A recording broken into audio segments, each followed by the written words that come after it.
Halo, nama saya Denny Suryo. Saya sering dapat pertanyaan. Salah satu pertanyaan yang saya dapatkan yang sering dilontarkan adalah bagaimana kita bisa menarik investor, bagaimana kita bisa menarik calon pemodal umpamanya di dalam bisnis kita.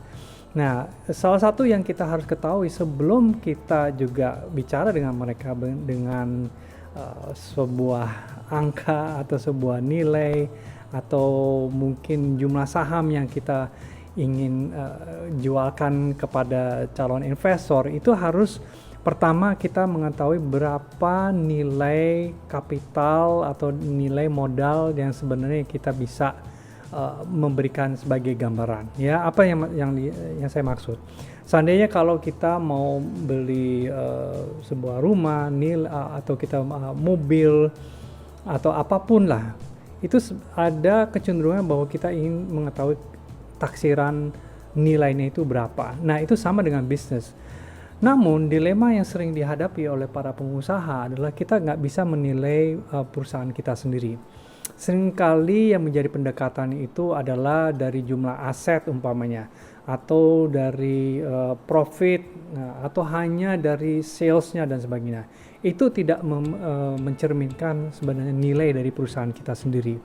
Ya, cara kedua adalah kita bisa meng-hire atau kita bisa mengambil sebuah atau seorang profesional, ya, penilai yang juga bisa memberikan semacam estimasi daripada atau appraisal daripada perusahaan kita sendiri.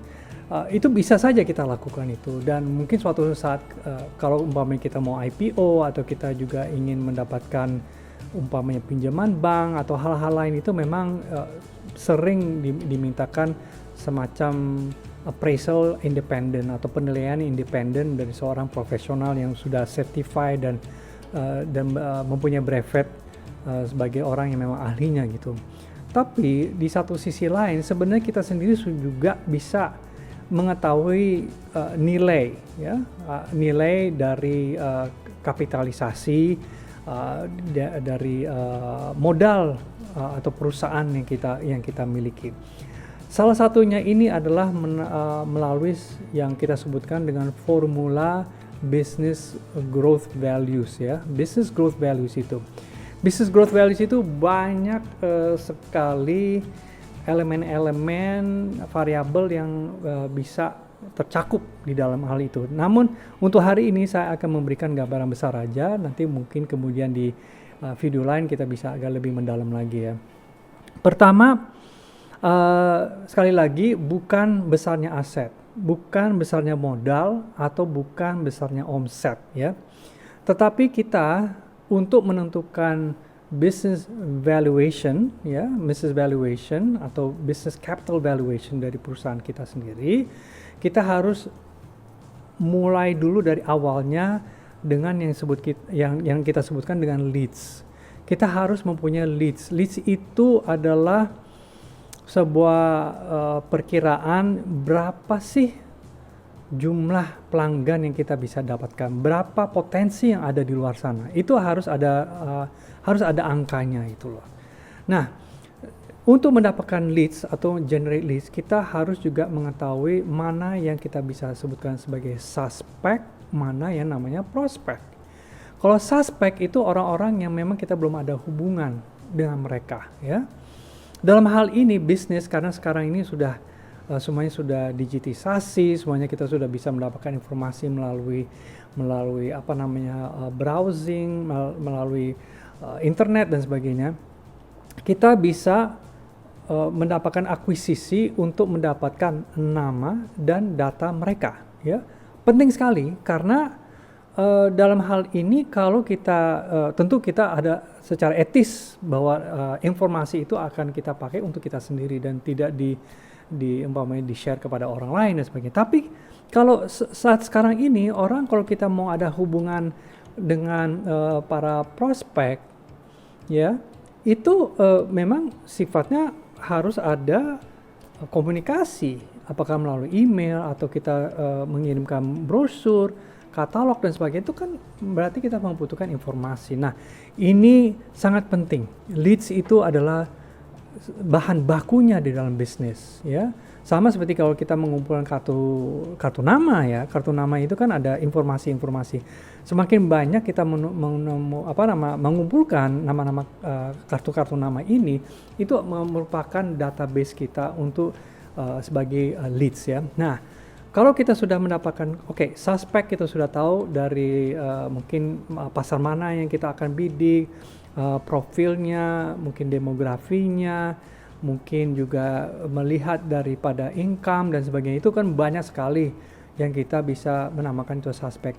Saat kita sudah mendapatkan, kita capture melalui suatu sales funnel, ya, suatu sales funnel. Langsung kita bisa mendapatkan data-data itu. Nah, data itu juga nanti baru kita bisa melakukan assessment dari yang baru kita bisa mengatakan bahwa mereka itu benar-benar adalah prospek, karena kita sudah sudah mengadakan kontak dengan mereka. Saat kita udah bisa mengatakan bahwa mereka itu prospek, sekarang bagaimana kita sudah bisa convert mereka melalui conversion. Bagaimana kita bisa melakukan akuisisi agar mereka melakukan transaksi dengan kita. Saat mereka melakukan transaksi dengan kita, itu kita sudah bisa menyebutkan namanya customer gitu. Jadi leads, conversion, and customer. Ini baru merupakan value yang masih awal, ya, masih awal. Tapi ini sudah merupakan valuation daripada company adalah jumlah customer yang kita miliki. Oke.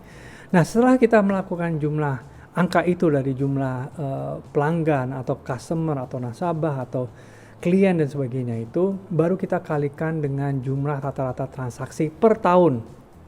Jumlah rata-rata transaksi atau jumlah rata-rata penjualan yang kita dapatkan per tahun dari satu customer. Itu harus kita punya angkanya. Average sales value. Average sales value. Kalau kita sudah mendapatkan itu, baru kita bisa kalikan kira-kira berapa cycle frekuensi yang kita dapatkan dari orang tersebut, ya. Makanya kalau kita membina seorang customer, itu sebaiknya mereka kembali lagi. Makanya customer service itu penting sekali agar mereka kembali lagi ke kita. Jadi kita tidak awal lagi dari leads, conversion, mendapat customer, tapi kita mengkalikan average sales yang kita dapat dari mereka itu berapa gitu, ya. Average salesnya itu baru kita kalikan frekuensinya, berapa kali mereka kembali ke kita lagi, apakah kita bisa upsell, cross sell, ataupun downsell.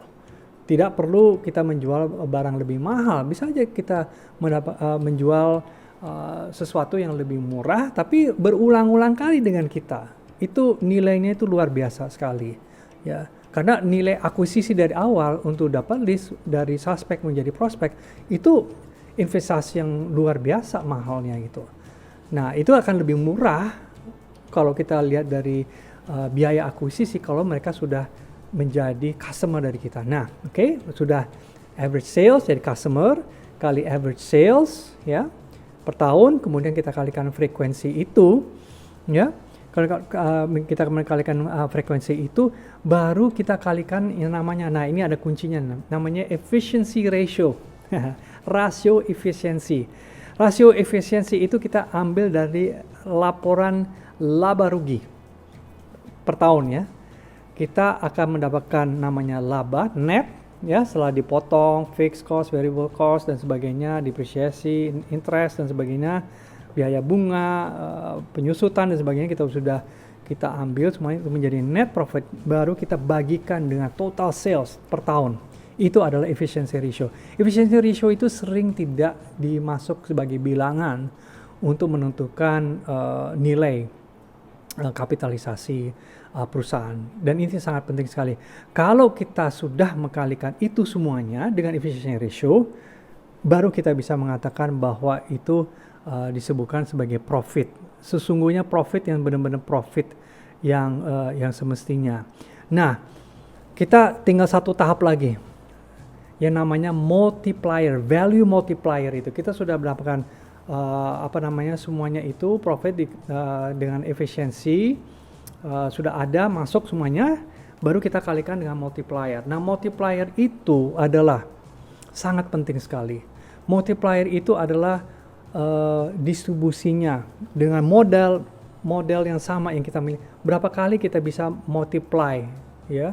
Karena multiplier effect itu bisa melalui franchising, bisa melalui distribution channel, bisa melalui affiliate sales, bisa banyak sekali, ya, atau peningkatan dari brandingnya itu sendiri gitu loh, sehingga itu bisa multiply gitu loh. Atau kalau kita memang digital business gitu ya, juga mungkin dari jumlah followers yang kita miliki itu akan, dan mereka itu kita anggap mereka sudah jadi customer. Itu sangat penting sekali.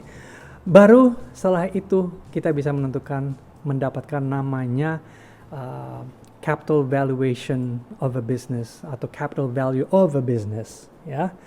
Demikian saja sharing kami untuk hari ini, khususnya untuk bagaimana kita bisa menumbuhkan bisnis kita, dan sekaligus kita juga bisa memberikan value creation, ya. Value creation itu kita bisa pakai untuk seandainya kita ingin menarik seorang investor baru atau calon pemegang saham yang baru, dan bahkan juga sampai ke level kalau kita ingin melakukan IPO.